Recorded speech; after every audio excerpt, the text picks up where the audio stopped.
Muhawe n'Imana Claude ibiri kuvugwa ko yaba yahagaritswe ku nshingano yari afite nibyo koko icyo ngicyo cyo cyarakozwe mu gihe hari ibyo abantu bakirimo kuganira kugira ngo bishyirwe ku murongo. Mwebwe nta mwiryane mwaba mufite muri komite yanyu? Twebwe turabamarayika ntabwo ubona no ku mbuga zisanzwe za siporo ko hari igihe umuntu ashobora kuzana message undi akamukuka inabi, ibyo ntabwo byabura ku bantu bakorana. Ibivugwa ku mafaranga miliyoni 3 ho nta kintu wabivugaho? Byaba bivugwa ko Claude yayanyereje? Nakubwiye ngo kureba ku ruhande rwacu. Mwebwe se nk'umuyobozi w'abahuriga w'abafana ku b'Amavubi ku rwego rw'igihugu nta kindi kibazo kibasanzwemo hagati? Impamvu nakubwiye yuko nta kintu twari twifuza gutangaza. Ku ruhande rwa ingingo rero hari ibyo yagiriweho inama nabyubahiriza, nacyo tumwifuriza. Ashobora gukomeza muri Kiyovu, ashobora no gukomeza muri Rayon Sport aho yumva ariho heza kuri we kuko n'umugabo. Gloire Trading Limited, good tiles, good price. Yes, ibihe byiza mukunzi wacu udahwema gukurikirana ibiganiro byacu umunsi ku munsi. Iminsi yaribaye myinshi utatubona, nkomeze nkubwire ngo twakomeze kwibuka twiyubaka muri no minsi 100 yo kwibuka genocide yakorewe abatutsi. Twirinda ingengabitekerezo uyibonyeho ugerageza kwegera ubuyobozi ukamutanga bakamuhana. Twicaye hano kuri Salama Hotel, ngiye kukubwira bimwe mu byo utigeze wumva ku nkundura ya Vandame ndetse na Claude Muhawe n'Imana kubiri kuvugwa. Nge ninjiye indane, ninjira mu bo bayobora, ngira ngo mwabyumvishe kare aho Vandame yavugiye kuri radio imwe hano nyuma yuko twari twabonye itangazo ryirukana Claude. Ariko Claude ngiye kumuhamagara hano live mu kiganiro, ndetse na Vandame ndetse n'umuvugizi Hemedi, bose ngiye kubahamagara hano live bisobanure bagire ikintu babivuga ubana natwe. Ariko nkusabe inkunga yo gukora subscribe, zamuka hejuru kabisa ukande sub kugira ngo tujye tuguha ibiganiro byiza cyane. My name is Wizi Baro, muhungu wanjye Baro ari nyuma ya kamera ku ishusho ryiza cyane. Ushaka amafoto meza, ushaka video nziza, muhamagare kuri no nimero, araza gufotore aguhe ibintu byiza cyane. Ngiye guhera kuri Hemedi wa Kiyovu, navuga ngo ni nawe muvugizi wabo ku rwego rw'igihugu, ndavuga Amavubi. Adusobanurire kuri bino bibazo biri hagati ya Vandame ndetse na Claude. Bivugwa ko ngo Claude ejo bundi ubwo FIFA series yarangiraga hari amafaranga Claude yaragenewe abafana yariye.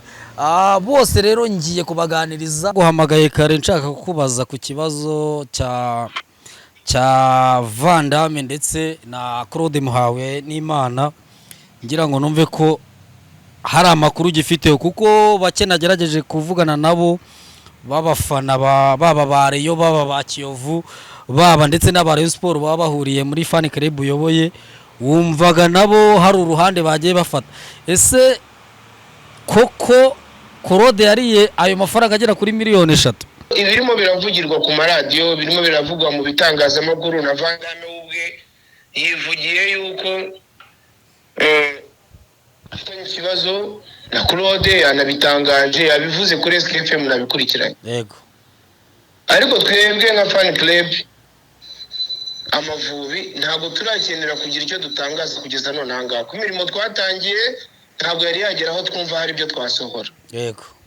Naho duhagaze rwose. Ariko umwe muri abo ngabo y'abavandame cyangwa y'abaklode uwo mwahamagara akabira kugira ibyo babwira, bashaka kuba ari n'ibibazo personal, twajya kubisobanura nk'umuvugizi wa fan club Amavubi, bikagaragara ko iki kibazo kiri mu Mavubi kurenza ko gishobora kuba kiri mu bantu ubwabo. Nicyo turi kwirinda rero, nta kindi. Nta guciye mu ijambo, aho nabonye ko bino bintu bishobora kuba bifite uburemere, naho Vandame yavuze ati Claude nagira ikintu amvugaho ndamena umuceri. Aba bose nagerageje kubahamagara, barambwira bati hamagara Hemedi, ni umuyobozi wacu, niwe uri bushyira umucyo kuri kino kintu. Niyo mpamvu nakwitabaje nkaguhamagara. nanjye rero impamvu urakoze kuba babikubwiye barabizi, ni nayo mabwiriza ahari muri komite yacu. Uwashaka kugira icyo amenya ku Mavubi ko ari byiza kuvugana na perezida Anita uri kwakitinga, sibyo? Cyangwa se mu kimwe ukaba wahamagara umuvugizi ariwe Minani Hemedi niwe murimo muravugana, ntabwo sakoze ni byiza rwose. Ariko sinkubeshye, urabizi iyo abantu bari mu nama, iyo abantu ari ubuyobozi bagira igihe bavuga bati ibi noneho igihe kirageze ko dushobora kubisangiza abandi, cyane cyane nka siporo n'umufatanyabikorwa, abanyamakuru ba siporo. Ariko twebwe ku ruhande rwacu ntabwo turagira icyo dushaka gutangaza kuri icyo kibazo cy'abo bantu babiri. Ibivugwa ku mafaranga miliyoni 3 ho nta kintu wabivugaho? Byaba bivugwa ko Claude yayanyereje. Nakubwiye ngo ku ruhande rwacu ari Claude niba mwavuganya akubwira tubabaza Hemedi, ubwo ngubwo umwanzuro dufite niko ntacyo turimo gutangaza. Ariko nk'iby'amafaranga tuyakura muri Ferwafa, umuvugizi wa Ferwafa umubajije yakubwira mbe amafaranga hari barayatanze. Ariko ku ruhande rwacu mbigusubiremo twe ntacyo turifuza gutangaza. Mwebwe se nk'umuyobozi w'abahuriga w'abafana ku b'Amavubi ku rwego rw'igihugu, nta kindi kibazo kibasanzwemo hagati? Kandi nakubwiye yuko nta kintu twari twifuza gutangaza. Okay. Niyo mpamvu nabwiye ngo nimba hari ibibazo byatangiye kuvugwa bishobora kuba ari personal ku bantu, birashoboka. Ariko twebwe nka komite ntabwo turabona ikibazo gituma none ahangaha hari ibyemezo bikakaye byafatwa, gituma none ahangaha hari ibyo umuntu yatangariza abasportif. Ubu none ahangaha ikintu turimo kuvuga turi kubibwirira umukino w'abagore uzaba kuwa 5.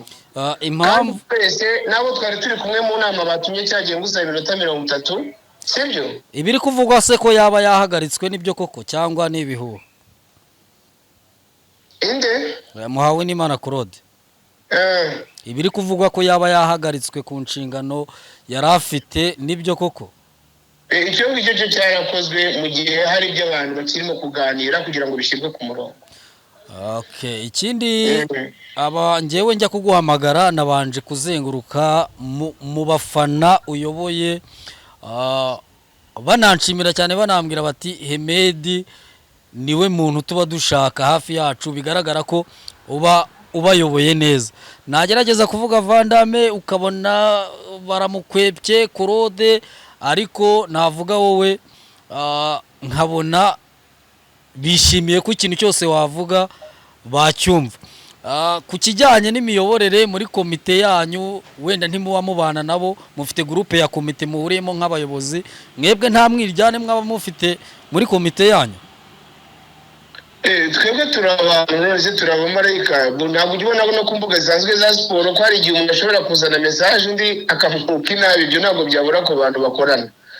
Ariko ntabwo byari byagezaho umuntu nyine byarenga kuri urwo rubuga ngo ujye kubibwira abandi. Uko byagenda kose n'ubundi tuzongera tugukenere udusobanure neza igihe muzaba mwashatse kubishyira hanze. Kankwibarize ku mukino w'abagore ndetse unatubwira uko muri Kiyovu Sport bimeze muri kwitegura shampiyona. Nta kibazo rwose gihe ndahari. Akamaro itangazamakuru ridufasha muri siporo twahisemo ndakazi cyane, ku buryo umuntu afite umwanya kuri uwo mwanya mu musanzu umuntu abatanga nkuko natwe bawuduha nta birenze. Twibwirire rero shampiyona iragarutse nyuma y'iminsi 7 turi kwibuka. Kiyovu yiteguye iti nyuma yo yigenda ryahari ekipe yose abakinnyi bamaze igihe barakomeje imyitozo. Intego y'u Rwanda no kwibuka twiyubaka, imyitozo yarakomeje. Dufite umukino tuzakina na Al Hilal, ni ikipe ikomeye kandi intego yacu twarayitangaje, turifuza nibura kugaragara muri Big 4. So kimwe n'indi mikino yose rero twatsinze nayo turifuza ko twayitsinda. Tutabonye ayo mahirwe twababara, kuko intego yo yari kwitsinda kugira ngo turebe ko nibura uwo mwanya wa 4 cyangwa uri hejuru yawo twawubona. Akantu gato yankurekura, ese hari ingingo noneho yaba yaremerewe kuba yagena, kuko amakuru dufite na yuko miliyoni 4 yari yatanze mwazanze akongeraho izindi 2 zikabisha 3. Ubu noneho yaba ari mu biganza bya Rayon Sport yaragiye byemewe n'amategeko? Oya, hari ingingo kugeza none anga umurongo Kiyovu twatangaje uracyari wa wundi n'umukozi wa Kiyovu wataye akazi, tutabona ku kazi. hanyuma igishobora gutuma nyine yitwa umukozi w'ahandi ibyo gihe utabyumvikanaho n'umukozi hubahirizwa amategeko. Niyo mpamvu rero abantu biyambaje inzego zibishinzwe mu mupira w'amaguru mu Rwanda. Ferwafa rero irimo gukora ibishoboka byose kugira ngo iduhuze, ndetse n'ejo nk'uko abantu bavuze ngo hemejwe aya mafaranga, hemejwe aya ngaya, ibyo ntabwo ari ukuri. Hari habayeho ko Kiyovu bagomba kuyihuza, noneho hakabaho comfortement direct. Umukozi wa Kiyovu na Kiyovu baregeye Ferwafa ikicara nk'umuyobozi cyangwa umubyeyi, icyo umuntu aregwa bakakimubwira, abarega nabo bagasuramo ikirego cyabo bakumva nimba ntacyo cyahinduweho. Nibyo byabaye.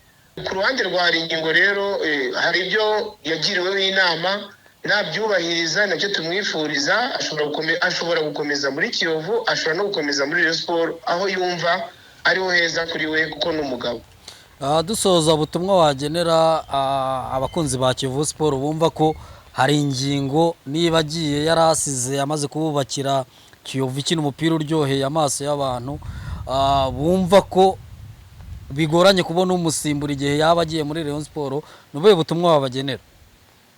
Oya, iyo ndirimbo ya Meddy na wamusimbura umuntu abari nyina ndatekereza yavugaga. Umuntu udasimburwa mu buzima bw'undi ni mama w'umuntu. So umukozi wari we wese rero araza agakora tugashima, byananirana akagendana. Hari ingingo agarutse bwa kabiri. Icyo gusa nakubwira cyo none ahangaha niko twemeza ko ari umukozi mwiza, utanga umusaruro mwiza, uzi gushyira abakinnyi ahantu hamwe, no kuba tukimutsimbaraho birumvikana, no kwanga kurekura karyoshye, kubera yuko twavuga yuko ikipe twamuhaye n'umusaruro dufite yagize uruhare runini mu kutwubakira ikipe. Reka ngushimire Aime kubw'umwanya duhaye, nkushimire ko uri umwe mu basportif umuntu ahamagara isaha yose akamuha umwanya kabisa. Nanjye reka mbashimire pe, ngira ngo mbabwire ko muri bamwe mu nkurikirana cyane, nabikubwiye EM Sport amakuru hakuye nemeza ko nibura 90% aba afite aho yaturutse. Sawa, urakoze cyane Aime.